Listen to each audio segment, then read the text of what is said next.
بسم اللہ الرحمن الرحیم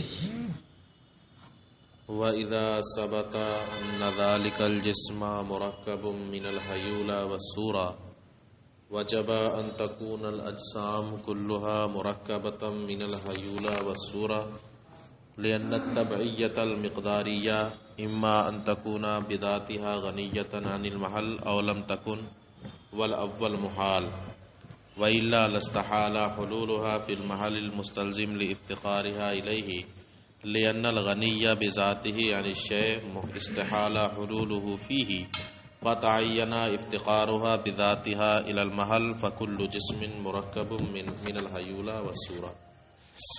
بات بہت آسان ہے، مختصر سے مضمون میں پوری ہو جائے گی، لمبی بات نہیں ہوگی۔ گزشتہ یعنی پرسوں کے سبق میں یہ تو ثابت ہو گیا تھا کہ ہر جسم مرکب ہے دو چیزوں سے، جس میں سے ایک محل ہے، دوسرا حال۔ محل کو حیولہ کہتے ہیں اور حال کو صورت جسمیہ، یعنی ہر جسم حیولہ اور صورت جسمیہ سے مرکب ہے۔ اس پر سب کا اتفاق ہے، ٹھیک ہے۔ ہر جسم مرکب ہے کس سے؟ حیولہ اور صورت جسمیہ، یعنی ہر جسم کے اندر صورت جسمیہ ضرور پائی جائے گی۔ بھائی جب کوئی جسم ہے تو اس کی کوئی نہ کوئی صورت نوعیہ ہوگی نا۔ ہماری یہ ہے، کتاب کی یہ ہے، اس کی یہ ہے، ہر جسم کی کوئی نہ کوئی صورت نوعیہ ہوگی، ٹھیک ہے۔ تو صورت نوعیہ یہ مشترک ہے تمام اجسام کے درمیان، چاہے وہ مفرد ہوں، مرکب ہوں، کیسے بھی اجسام ہوں، ہر جسم کے اندر صورت نوعیہ، صورت جسمیہ پائی جائے گی۔ ہوگی کہ نہیں ہوگی؟ اب جب ہر جسم کے اندر صورت جسمیہ پائی جاتی ہے، یہ تو طے ہو گیا، اس پر سب کا اتفاق ہے، تو صورت جسمیہ بغیر حیولہ یعنی بغیر محل کے پائی نہیں جا سکتی، بغیر محل کے پائی نہیں جا سکتی۔ ایک دعویٰ یہ ہوا کہ ہر جسم کے اندر صورت جسمیہ ہے، اس پر سب کا اتفاق ہے۔ اب کہہ رہے ہیں کہ ہر جسم کے اندر جب صورت جسمیہ ہے اور صورت جسمیہ بغیر حیولہ کے پائی نہیں جاتی ہے، تو یعنی جہاں بھی صورت جسمیہ پائی جائے گی وہاں پر حیولہ ضرور ہوگا، حیولہ ضرور ہوگا۔ اور جب حیولہ ہوگا تو ہر جسم کے اندر صورت جسمیہ بھی ہوگی اور حیولہ بھی ہوگا، تو ہر جسم مرکب ہوگا کس سے؟ حیولہ اور صورت جسمیہ سے۔ تو صورت جسمیہ اس طرح محل کی محتاج ہے، حیولہ کی محتاج ہے کہ بغیر اس کے پائی نہیں جائے گی، بلکہ جہاں بھی پائی جائے گی وہ حیولہ کے ساتھ، یعنی اس کو محل چاہیے نا، محل کے ساتھ ہی پائی جائے گی، بغیر اس کے نہیں پائی جائے گی۔ لہذا اب اس کی دلیل کہتے ہیں اس لیے کہ اگر صورت جسمیہ محل کے بغیر ہو، حیولہ کے بغیر ہو، تو اب اس کی دو ہی صورتیں ہوں گی، یا تو وہ محل سے بے نیاز ہوگی یا بے نیاز نہیں ہوگی، یعنی حیولہ کی ضرورت ہی نہیں ہوگی، محل کی ضرورت ہی نہیں ہوگی، یا ضرورت ہوگی۔ پہلی والی صورت کہ صورت جسمیہ کو محل کی ضرورت ہی نہ ہو، یہ محال ہے، حیولہ کی ضرورت ہی نہ ہو، محل کی ضرورت ہی نہ ہو، یہ محال ہے۔ کیوں؟ اس لیے کہ صورت جسمیہ محل کی محتاج ہے، ٹھیک ہے۔ اگر محل کی محتاج نہیں ہوگی تو اس کا حلول بھی نہیں ہوگا، پھر محل کی حلول کی بھی ضرورت نہیں پڑے گی، ٹھیک ہے نا۔ بھائی کوئی چیز اس میں رہنے کی محتاج ہے تو اس میں رہنے کے لیے حلول کرنا پڑے گا نا۔ اب جب وہ اسی کی محتاج نہیں رہی، اسی کی محتاج نہیں رہی تو حلول رہے گا، حلول بھی ختم۔ تو محل کی جو محتاج ہے صورت جسمیہ، وہ کس کے واسطے سے؟ حلول کے واسطے سے، حلول کی وجہ سے محل کی محتاج ہے، حلول کی وجہ سے محل کی محتاج ہے۔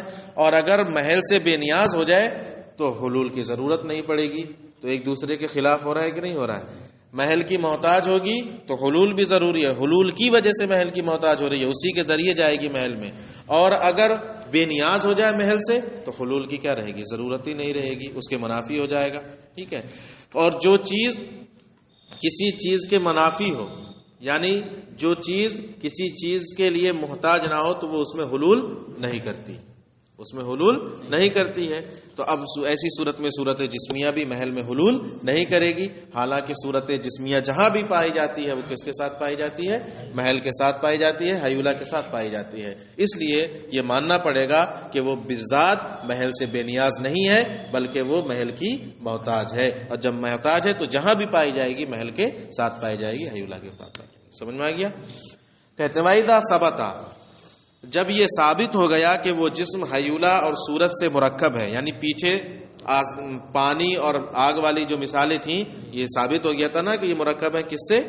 حیولہ اور صورت جسمیہ سے. تو یہ اجسام مفردہ تھے یعنی متصل واحد تھے. تو اب چاہے کوئی سا بھی جسم ہو، مفردہ میں سے ہو یا مرکبہ میں سے ہو، سب کے سب انہی دونوں سے مرکب ہوں گے. کیسے؟ کہتے ہیں جب وہ جسم مرکب ہے حیولہ اور صورت جسمیہ سے، وجب تو ضروری ہے کہ تمام اجسام مرکب ہو حیولہ اور صورت جسمیہ سے. کیوں؟ لأن التبعیت المقداریہ، مراد صورت جسمیہ ہے اس سے. ٹھیک ہے، اس لیے صورت جسمیہ اما ان تکون بذاتها غنیۃ عن المحل، یا تو وہ بذات محل سے بے نیاز ہوگی. صورت جسمیہ محل سے یا تو بے نیاز ہوگی، یعنی اگر حیولہ سے الگ دیکھیں، اس کو محل کے الگ دیکھیں تو اس کی دو ہی صورتیں ہیں، یا تو وہ محل سے بے نیاز ہوگی بذات یا بے نیاز نہیں ہوگی. والاول محال، پہلی صورت محال ہے. یعنی اگر صورت جسمیہ کو محل سے بے نیاز مانا جائے یہ صورت محال ہے. کیوں؟ کیونکہ اگر بے نیاز نہیں ہوگی تو کیا لازم آئے گا؟ لاستحال حلولها فی المحل. تو ایسی صورت میں صورت جسمیہ کا محل میں حلول کرنا محال ہوگا. حلول کرنا محال ہوگا. کون سا حلول؟ المستلزم لافتقارها الیہ، جس حلول کی وجہ سے وہ محل کی محتاج ہوتی ہے، جس حلول کی وجہ سے وہ محل کی محتاج ہوتی ہے. اب وہ حلول ہی محال ہو جائے گا. اب وہ حلول ہی کیا ہو جائے گا؟ کیونکہ اب اس کو محل میں جانے کی ضرورت نہیں ہے. جب محل میں نہیں جانا ہے تو حلول کی بھی ضرورت نہیں ہے. لأن الغنیہ بذاتہ عن الشیء، اس لیے کہ جو چیز بذات کسی شے سے بے نیاز ہو، استحال حلولها فیہ، تو اس شے کا اس شے میں حلول کیا ہوتا ہے؟ محال ہوتا ہے. بھائی مجھے اس کمرے میں آنا میرے لیے محال ہے، اس سے میں بے نیاز ہوں، تو اس میں میرا آنا کیا ہوگا؟ محال ہوگا. مجھے اس کی ضرورت ہی نہیں تو میں کیوں آؤں؟ کوئی بھی چیز ہو جو چیز بذات کسی چیز سے بے نیاز ہے، جو چیز کسی چیز سے بذات بے نیاز ہے، اس سے اس کی ضرورت نہیں، تو اس کا اس میں جانا کیا ہوتا ہے؟ محال ہوتا ہے. لہذا اگر صورت جسمیہ کو اس سے بے نیاز مان لیا جائے تو ایسی صورت میں اس کا بھی محل میں جانا کیا ہوگا؟ محال ہوگا. اس کا حلول محال ہو جائے گا. حالانکہ صورت جسمیہ بغیر محل کے پائی نہیں جاتی. فتعین افتقارها بذاتها الى المحل، تو متعین ہو گیا کہ صورت جسمیہ محل کی بذات محتاج ہے. اور جب صورت جسمیہ محل کی محتاج ہوگی فکل جسم مرکب من الحیولہ والصورہ، تو ہر جسم حیولہ اور صورت جسمیہ سے مرکب ہوگا. سمجھ میں آ گئی بات؟ بس اتنا ہی سبق ہے. آسانی سے اور سن لو کہ ہر جسم کے اندر صورت جسمیہ پائی جاتی ہے.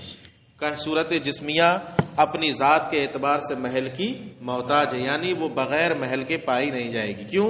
کیونکہ اگر وہ محل کے سے الگ ہو تو اس کی دو ہی صورتیں ہیں، یا تو وہ اس سے بے نیاز ہوگی یا بے نیاز نہیں ہوگی. اگر محل سے صورت جسمیہ بے نیاز ہے تو ایسی صورت میں اس کا محل میں حلول کرنا ہی کیا ہو جائے گا؟ محال ہو جائے گا. کیوں؟ کیونکہ جب وہ اس کی محتاج ہی نہیں ہے تو حلول کیوں کرے گی؟ تو محل کی بھی ضرورت نہیں اور ساتھ ہی ساتھ حلول کی بھی ضرورت نہیں. حلول کی بھی ضرورت نہیں. کیوں؟ کیونکہ کوئی چیز جب کسی چیز سے بے نیاز ہو تو اس میں اس کا حلول کیا ہوتا ہے؟ محال ہوتا ہے. حالانکہ آپ پیچھے پڑ چکے ہیں یا یہ ثابت کر چکے ہیں کہ ہر جسم کے اندر صورت جسمیہ ہے اور اس کے لیے محل کی ضرورت ہے. تو اب دوسری والی صورت متعین ہو گئی کہ نہیں، وہ محل کی محتاج ہے، اور جب محل کی محتاج ہوگی تو ہر جسم حیولہ اور صورت جسمیہ سے مرکب. بس یہ تو ہو گیا فلسفیوں کا مسئلہ. ہر جسم صورت جسمیہ اور حیولہ سے مرکب ہے. شرعی نقطۂ نظر سے اعلی حضرت علیہ الرحمت والرضوان نے اس کا بھی رد فرما دیا ہے. دیکھو کہتے ہیں کہ ہم نے پیچھے یہ بیان کر دیا تھا کہ جزء لا یتجزا ممکن ہے. ٹھیک ہے، یہ تو باطل مانتے ہیں جزء لا یتجزا. فلسفی کیا کہتے ہیں؟ جزء لا یتجزا باطل ہے، یعنی دنیا میں کوئی ایسا جز ہو جس کی تقسیم نہ ہو، ایسا نہیں ہو سکتا. لیکن شریعت کیا کہتی ہے؟ ایسا ہو سکتا ہے. اس کی دلیل دی تھی وَمَزَّقْنَاهُمْ كُلَّ مُمَزَّقٍ.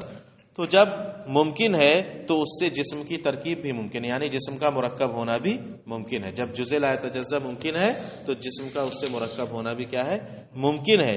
لیکن ہو سکتا ہے کہ کچھ چیزیں ایسی ہوں کہ وہ جزء لا یتجزا سے مرکب نہ ہو، وہ خود ہی متصل ہوں، تنہا وہی، اس میں حیولہ اور صورت جسمیہ نہ پائی جائے۔ قرآن پاک میں ہے افلم ينظروا الى السماء کیف بنیناها وزیناها وما لها من فروج۔ کیا ہے ترجمہ؟ کیا آپ آسمان کی طرف نہیں دیکھا؟ ہم نے اسے کیسے بنایا، آراستہ کیا، اس میں کوئی رکھنا نہیں، یعنی اگر کوئی چیز چند چیزوں سے ملا کر بنائی جائے گی تو اس میں جگہ جگہ رہ جائے گی۔ آپ دیوار بنائیے اینٹ سے دیوار بنائیے تو صاف پتہ لگے گا کون سی اینٹ کہاں رکھی ہوئی ہے، سب جگہ واضح رہے گی۔ آسمان میں کوئی ایسی جگہ ہے کہیں رکھنا ہے تھوڑا بہت بھی؟ ٹھیک ہے، تو اس میں بالکل رکھنا نہیں، اور قرآن کہہ رہا ہے اس میں بالکل بھی رکھنا نہیں۔ اگر وہ اجزاء سے مرکب ہوتا حیولہ اور صورت جسمیہ سے تو تھوڑے بہت بھی رکھنے ہوتے کہ نہیں ہوتے؟